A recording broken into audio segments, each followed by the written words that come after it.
Candidatos. E o primeiro entrevistado é Renan Santos, do Partido Missão. E também participa junto comigo dessa sabatina hoje a jornalista Simone Queiroz, que você conhece tão bem aqui do SBT Brasil. A entrevista terá 10 minutos de duração que começam a valer a partir de agora. Candidato, muito boa noite, Simone. Boa noite. Por favor, a primeira pergunta é sua. Muito obrigada por essa honra.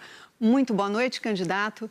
Eu gostaria de começar relembrando um pouco o seu passado, no sentido de que o senhor não tem nenhuma experiência parlamentar, o senhor também não tem nenhuma experiência em cargo executivo público. Eu gostaria que o senhor dissesse ao eleitor e ao nosso público quais são os motivos que o público tem, o eleitor tem para votar no senhor, um candidato com esse passado e que terá que enfrentar um país cheio de desafios e num sistema em que o Congresso é tão forte. Olha, primeiro, muito obrigado pela oportunidade aqui. Vou tentar ser rápido nas respostas, mas o que eu vou falar para vocês, que bom que eu não tenho essa experiência parlamentar ou experiência executiva como a maior parte dos políticos brasileiros. Vocês teriam me encontrado antes em Trancoso, participando de uma festa com o Daniel Vorcaro.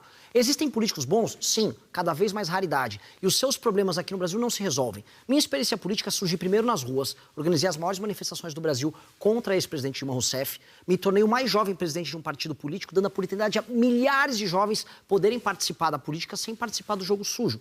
Defendo ideias importantíssimas, coordenei passar projetos que mudaram a história do Brasil. Um exemplo, o relator do licenciamento ambiental, Kim Kataguiri, é deputado pelo nosso partido, trabalhamos juntos para construir isso. Então, no que importa, eu tenho experiência. Agora, não tenho experiência em roubar, em ser covarde, em ser mentiroso. E essa experiência que os nossos políticos têm de monte, que fez com que o Brasil esteja no buraco que ele esteja hoje. Candidato, o senhor fala muito bem, o senhor é muito jovem e tem um público muito jovem que sempre acompanha o senhor através das redes sociais e da internet. Como convencer um público que não está habituado com a internet, um público com 40, 50, 60, 70 mais, a votar no senhor? Eu vou falar a verdade para as pessoas, não importa a idade. Às vezes algumas pessoas podem se incomodar, mas a verdade, ela precisa ser dita. Me falaram outro dia, Renan, você não pode falar que você vai matar os bandidos como daquele caso, daquele bandido que matou aquele menino. Mas se o eleitor não gostar, não estou aqui para ser fofo. Eu estou aqui para falar a verdade e resolver o problema. Então, por vezes, eu me sinto até mal de falar as coisas do jeito que eu falo, imaginando que eu posso perder o voto. Agora, eu não ligo. Se a pessoa não quer votar em mim, paciência.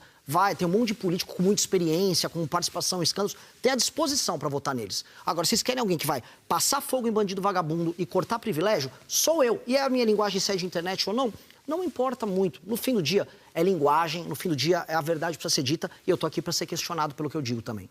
Já que o senhor tocou nesse tema da segurança pública, vamos continuar nele mais um pouco. Quando a gente lê o seu plano de governo, a gente vê, por exemplo, slogans como prendeu, matou, guerra contra o crime. E dentro dessa guerra contra o crime, o senhor prevê, por exemplo, defende a intervenção federal em estados com controle territorial de facções.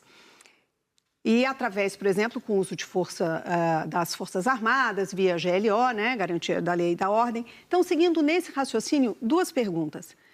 São Paulo, na sua opinião, precisa de uma intervenção de GLO, considerando toda a infiltração que o PCC já tem em várias instituições paulistas? E a outra, o senhor defende, por exemplo, que no Rio de Janeiro, a cidade do Rio de Janeiro seja separada do estado de Janeiro, ou seja, renascendo um pouco o estado da Guanabara. Fiquei muito curiosa com esse respeito, porque eu nasci no estado da Guanabara, ainda era estado da Guanabara na época.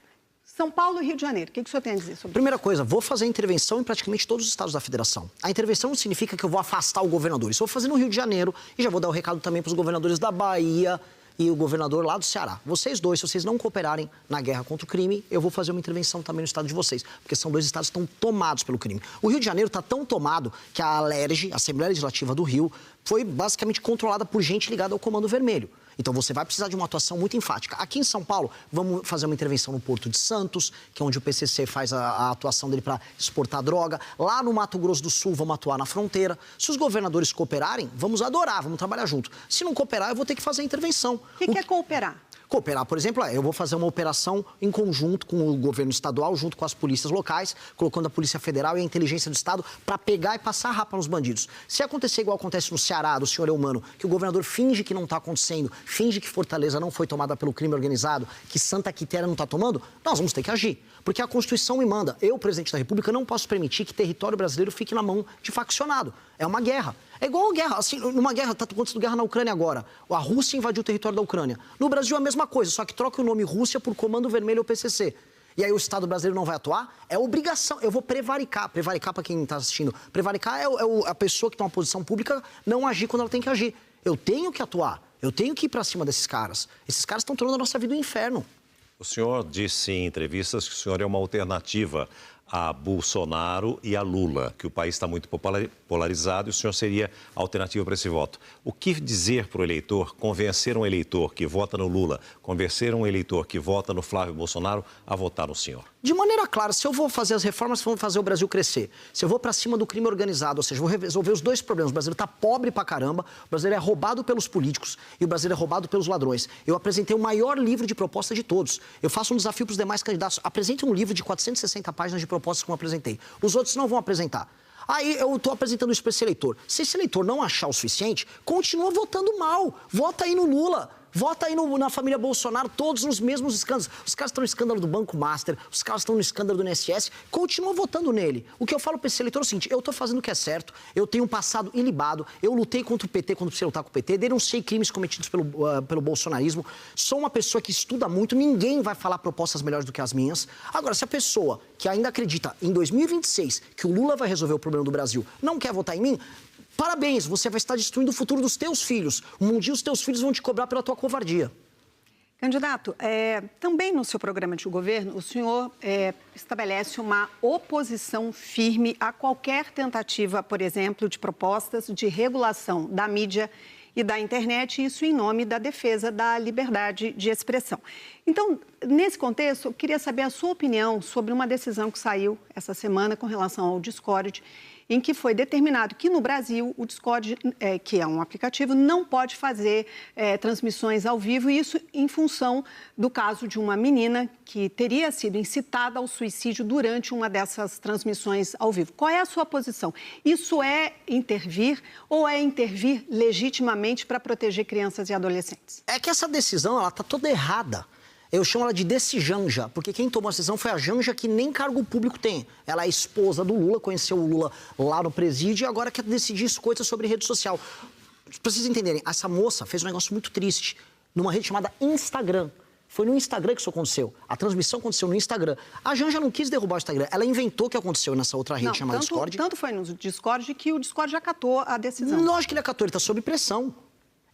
Mas o suicídio aconteceu numa rede chamada Instagram, que é de um grupo chamado Meta. A Janja inventou uma notícia falsa, e aí depois dessa notícia falsa, foram pra cima do Discord. E não é que eu tô aqui pra defender o Discord, eu tô aqui pra ser justo. Se ela acertou no que ela falou, ela não tem cargo político pra isso. Mas como defender as crianças e os adolescentes que ficam expostos a esse tipo de conteúdo? Eu sou a favor da aplicação da lei mais dura possível, e o ECA garante isso, e fiscalização pra todo tipo de abuso que acontece com crianças na internet. Então tem que ter intervenção. Não na imprensa. Agora, você tem que garantir, por exemplo, que prostituição infantil, que todo tipo de pornografia infantil que acontece em redes sociais sejam coibidas. Isso é uma coisa. Outra coisa é ela escolher enfrentar uma rede social, que é esse Discord, que não tem nada a ver com o caso, e aí vem uma decisão motivada pela Janja falando para derrubar aquela rede social. Volto a falar, eu não sou advogado dessa rede social, só que muitas pessoas trabalham nessas redes sociais, muitas empresas se organizam ali. Aí elas estão pagando um preço por conta de uma Janja querendo fazer propaganda em ano eleitoral.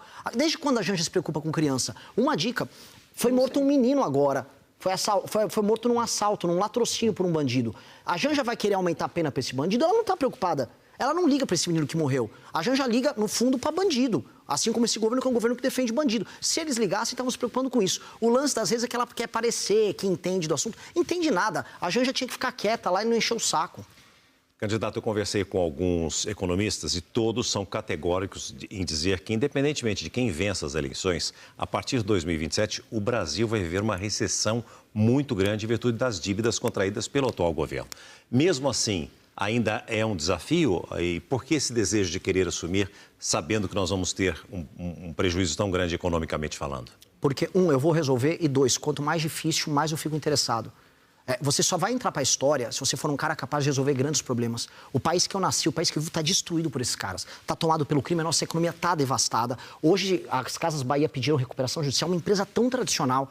Muitas empresas estão fechando ao redor do Brasil, pequenos empreendedores estão fechando por culpa de um governo irresponsável, com uma política fiscal irresponsável de anos. O desafio é, eu vou ter que chegar lá em Brasília, eu vou pegar tudo quebrado, eu vou ter que fazer as maiores reformas da história do Brasil. Uma parte da população vai falar, mas tá errado fazer isso, porque foi levado a crer por causa do Lula e das mentiras dele, de que não, basta você chegar lá, dar um vale-gás, dar uma energia elétrica de graça que as coisas vão andar. E não vão andar.